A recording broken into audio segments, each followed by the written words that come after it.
আমার কেমন যেন ভয় ভয় করছে। চলো ফিরে যাই। আরে ধুর, জাদুঘরে আবার কিসের ভয়? এখানে তো সব মরা জিনিস। ইতিহাস সবসময় জীবন্ত। জয়। আরে ওই দেখো, ওই অংশটা তালা দেওয়া কেন? লেখা আছে প্রবেশ নিষেধ। কি ধুলো! এখানে দেখার মতো কিছুই নেই। দাঁড়াও, এই আয়নাটা দেখো, এটা কেমন অদ্ভুত। আমরা আয়নায় নিজেদের দেখছি,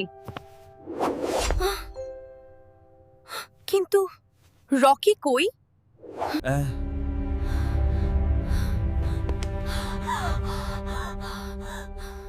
রকি তো আমাদের পাশেই। আরে আমি আমি আয়নায় নিজেকে দেখছি না কেন?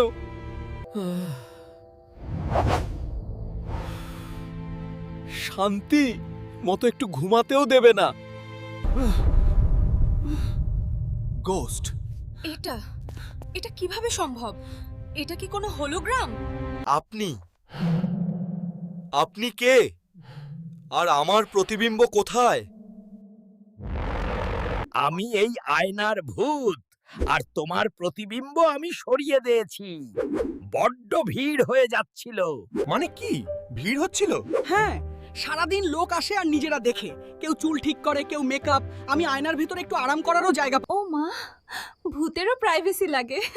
সরি ভূত আঙ্কেল, আমরা আসলে বুঝতে পারিনি। এই নিন, আমরা চলে যাচ্ছি। ঠিক আছে। যা, তোর প্রতিবিম্ব ফেরত দিলাম। বাপরে,